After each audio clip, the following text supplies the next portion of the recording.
concentrated offensive in eastern Ukraine, that Kyiv needs new kinds of weapons and more weapons in days, not weeks, or else more people will die. Has the United States committed, or will the United States commit to providing new kinds of weaponry to Ukraine within that time frame? And then the second question for you, do you believe that the apparent Russian atrocities revealed in Bucha and in other parts of Ukraine make it harder to attain a negotiated settlement to the war? Thanks. So, Missy, again, on the weapons, we've been doing this, all along. By the way, the provision of weapons to Ukraine to defend itself against Russian aggression, President Biden moved out on that aggressively many, many months before the aggression took place because of our concern that Russia was planning and preparing for it. We did an initial drawdown. The President instructed back at the end of last summer, another one in December, and then, of course, many since the aggression. So one of the reasons that Ukrainians have been able to be so effective in pushing back this Russian aggression, of course, it starts with their extraordinary courage, but it's also because they already had in hand the weapons necessary to do that. And then since the aggression, we have repeatedly and continuously, along with many allies and partners, supplied them with the most effective systems that we believe they need to deal with the armored vehicles, to deal with the tanks, to deal with the planes, to deal with the helicopters. But as I just said, we are looking at day in, day out, what we believe they most need, to include new systems that have not heretofore been provided. We're listening to them in terms of their assessment of what they need. We're putting that all together, and we're proceeding. And we have a strong sense of urgency. That was something that I think was felt among all allies and partners here today. When it comes to Bucha, the atrocities, the war crimes, accountability in and of itself is absolutely necessary. And we've seen this in past conflicts where atrocities have been committed, where war crimes have been committed, and where we have determined to get the evidence, get the facts, build the case. We've been able to do that, and sometimes it's taken a long time. The conflicts have come to an end, often through diplomacy. Accountability has continued. Sometimes it's actually not come to a conclusion until many years after the conflict has ended, but it has. And one day, one way, there will be accountability.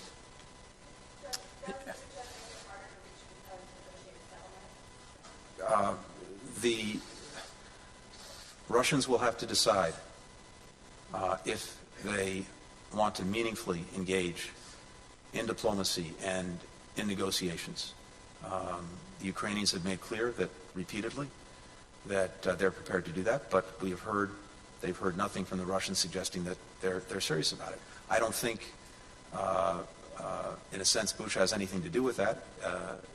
It has everything to do with what President Putin's calculus is, what he decides. What we can do about it, and what we are doing about it, is making sure that the Ukrainians have everything that they need to defend themselves and also strengthen their hand in any negotiation, that we make sure that we're keeping the pressure on Russia and indeed increasing that pressure through unprecedented sanctions, and as well that we shore up NATO's defenses to take away any notion in Russia's mind of extending the aggression being committed against Ukraine to a NATO country. Nick Schifrin, PBS. Mr. Secretary, thank you. Der Spiegel and others are reporting that German intelligence picked up over open lines Russian soldiers specifically talking about indiscriminately killing civilians. Can you confirm that the West has recordings of Russian soldiers talking about that? But the larger question is, what does it say? The Russian soldiers were apparently discussing this over open communications. And one on diplomacy. In the lead up to the war, Foreign Minister Sergei Lavrov either lied to you or didn't know what he was talking about. Can you deal with him in the future? And the connected question today is, European capitals are evicting Russian officials. Will the U.S. follow? Thanks. Thanks, Nick. I can't comment on the specific report that you're referring to, but what I can say is this, because we've said it before. We said before Russia committed this aggression that if it did, part of its campaign plan was to inflict atrocities, was to target individuals, was to commit the kinds of crimes that we're now seeing, to terrorize civilian populations. And so this, as we saw it, was part of the game plan all along. Now, horrifically, the world is seeing it as we see what happens in Bucha. And I've described it as there's a strange thing going on in the sense that, look, our TV screens have been filled for the last 42, 43 days with images coming out of Ukraine. Thanks to incredibly courageous Ukrainians who are filming things on their smartphones, and incredibly courageous reporters who stayed in Ukraine and are trying to bring this to the world. And yet, sometimes this constant flow of images almost normalizes and trivializes things to the point that people kind of see it as something that's in the background and don't respond to it. But then, something so stark, so outrageous emerges, like Bucha, that it hits people. And again, to me, it's like we've seen as the Ukrainians have pushed back this Russian tide, we see with the tide receding what's left behind, and that is horrific death and destruction. With regard to diplomacy, look,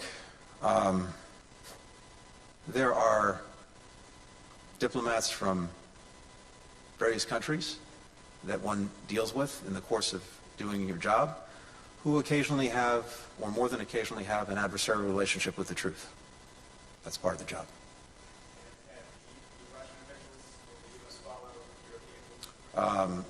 We are always looking at this, and we'll continue to do so. We'll take a final question from Terry Schultz.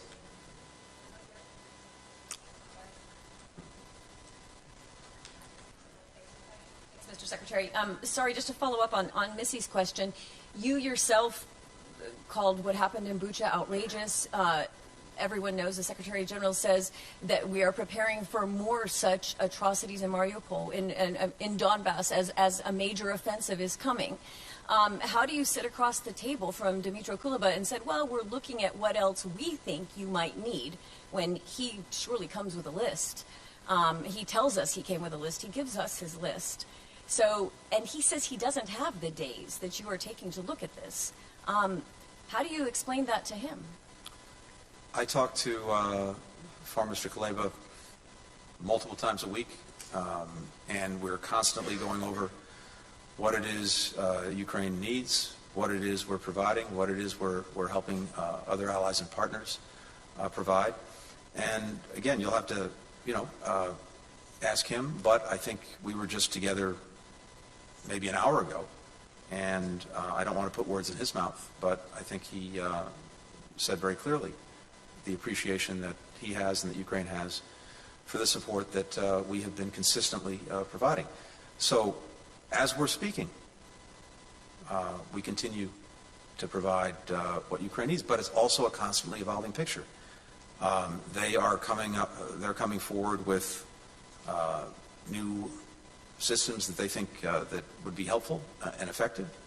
We put our own expertise to bear, especially the Pentagon, to help determine what indeed we think could be effective, what Ukrainians would be ready to use as soon as they get it, and what we actually have access to and can get to them in real time. So it is an ongoing process, and again, the fact that the Russians have been pushed out of Kyiv, that they've been pushed back to eastern Ukraine, is the product of two things. First, as I said, the extraordinary courage of Ukrainians, but second, the fact that they've had in hand, including from before the aggression started, the tools necessary to help achieve that. Thank you, Mr. Secretary.